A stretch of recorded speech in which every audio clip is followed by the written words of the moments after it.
नमस्कार, मैं डॉक्टर हेमंत शर्मा। आज आपको बताने जा रहा हूं कार्डियोजेनिक शॉक।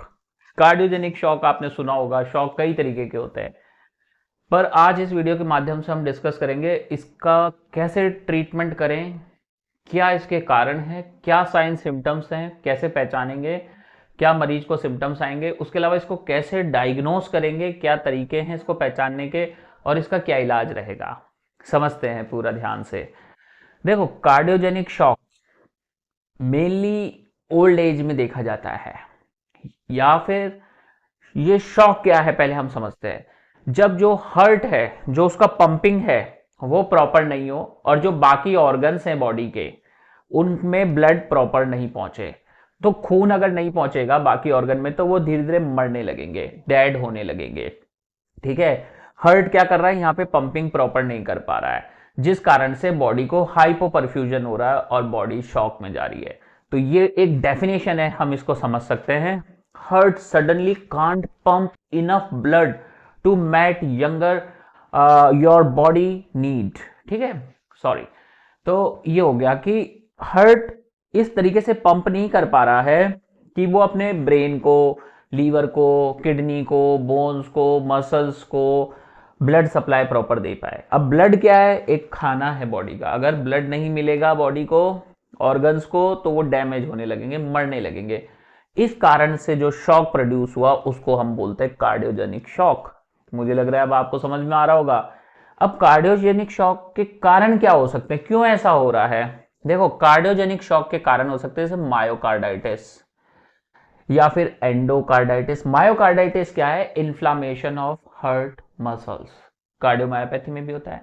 एंडोकार्डाइटिस मतलब वॉल जो होंगी हार्ट की वो इन्वॉल्व हो जाएंगी, उनमें इन्फेक्शन हो, कई कारण से इन्फेक्शन हो सकता है, या फिर वीक हार्ट हो, कमजोर दिल हो, या ड्रग ओवरडोज, ऐसी कोई दवाइयां ले ली है आपने जो हार्ट की मसल्स को पंपिंग में रुकावट कर रही है या वीक कर रही है। उसके अलावा ट्रॉमा, ब्लंट ट्रॉमा, ट्रॉमा के कारण भी, पर ये रेयर होता है। ट्रॉमा के कारण क्या होगा, मायोकार्डियल इंजरी हो सकती है, मायोकार्डियल इस्कीमिया हो सकता है। ठीक है, वल्वुलर इंजरी होगी तो वॉल्व प्रॉपर पंपिंग नहीं करेंगी, खुलेंगी नहीं वॉल्व, तो ब्लड फ्लो अदर ऑर्गन्स को इंटरप्ट हो जाएगा। तो ये हो गया ट्रॉमेटिक। एक कमोशो कॉर्डिस होता है, उसमें आपकी जो वॉल्स होती हैं हार्ट की वो प्रॉपर काम नहीं कर पाती हैं, उस कारण भी कार्डियोजेनिक शॉक डेवलप होता है। और उससे कमोशो कॉर्डिस में के कारण वेंट्रिकुलर फिब्रिलेशन डेवलप हो जाता है, जिससे डेथ का भी चांस बनता है। तो ट्रॉमा के कारण कार्डियक शॉक होना एक रेयर सिचुएशन है, चोट लगने से, ब्लंट इंजरी होने से, पर फिर भी होता है। जैसे मैंने बताया, मायोकार्डियल इंजरीज होती हैं उसमें, ट्रॉमा में मायोकार्डियल इस्कीमिया हो सकता है, वल्वुलर इंजरीज हो सकती हैं।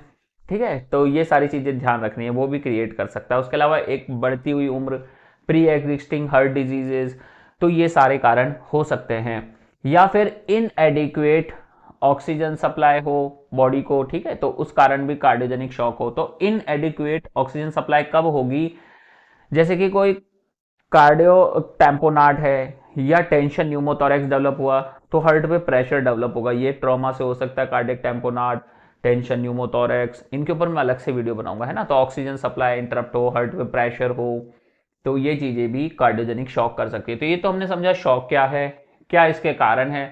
कारण नहीं समझोगे तो इलाज कैसे होगा, कारण को ही ट्रीट किया जाता है ना। ये थोड़ी हर कार्डियोजेनिक शॉक को सेम ट्रीट करें, हम कॉज को भी रूल आउट करेंगे। टेंशन न्यूमोथोरैक्स है तो उसको रिलीज करेंगे, फिर ट्रीट करेंगे। कार्डियक टेम्पोनाट है तो कार्डियक टेम्पोनाट को ठीक करेंगे, फिर उसको ट्रीट करके हम शॉक भी ट्रीट होगा। तो कारण को ही ट्रीट करते हैं हमेशा, एक अच्छा डॉक्टर कॉज को ट्रीट करता है। ठीक है, उसके अलावा कार्डियोमायोपैथीज है, कोई कॉन्जेनाइटल हार्ट डिजीज है, जैसे कोई छोटा बच्चा है वो कार्डियोजेनिक शॉक में जा रहा है, कोई हार्ट डिजीज के कारण, है ना, उसको कोई बाय बर्थ डिफेक्ट रहा हार्ट में, तो ये सारी चीजें रहेंगी। या फिर पेशेंट को ऑपरेशन हुआ, कार्डियक ऑपरेशन हुआ, हार्ट का, दिल का कोई ऑपरेशन हुआ, उसके बाद वो कार्डियोजेनिक शॉक में जा रहा है, वो चीजें है। तो ये समझना है कार्डियोजेनिक शॉक को पूरा अच्छे से। तो मुझे लग रहा है आपको समझ में आ रहा होगा। अब सिम्टम्स क्या होंगे, कैसे पता करें कि ये पेशेंट को कार्डियोजेनिक शॉक है, हेमरेजिक शॉक तो नहीं है। ठीक है, पहले तो शॉक आइडेंटिफाई कैसे करते हैं, मैंने बताया था शॉक इंडेक्स।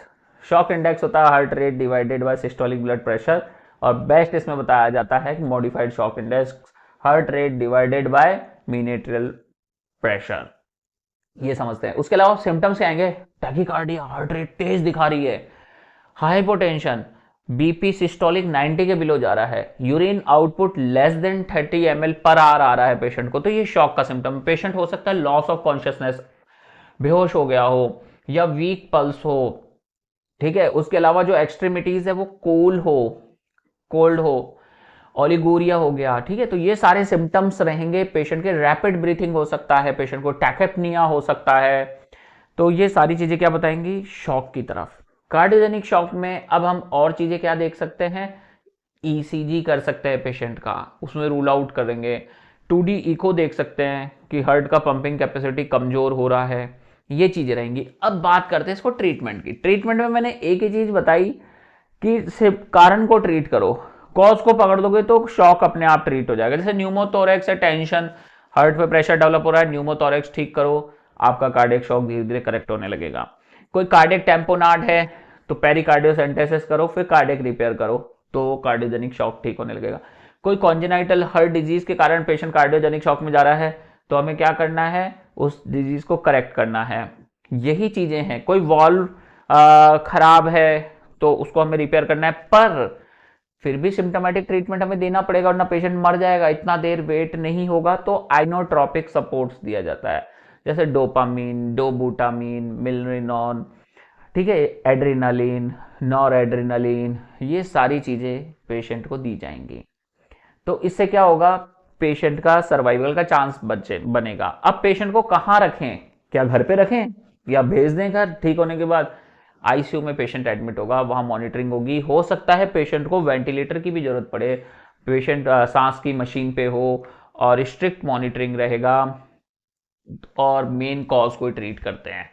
बाकी इसमें काफ़ी सीवियर होता है ये, तो अच्छा ट्रीटमेंट, अच्छे इलाज के बाद पेशेंट सरवाइव करते हैं, बच जाते हैं। और शॉक से रिकवर होने के बाद भी पेशेंट को ट्रीटमेंट कंटिन्यू रखना चाहिए ताकि ये सिम्टम्स दोबारा डेवलप नहीं हो, ठीक है। कितना फिजियोथेरेपी का रिक्वायरमेंट है, कौन सा उसको डाइट चाहिए, जो वॉरियर्स हैं जो सरवाइव कर चुके हैं उनके लिए कौन सा मेडिकेशन उनको लेना चाहिए जो उनके हार्ट को हेल्दी रखे।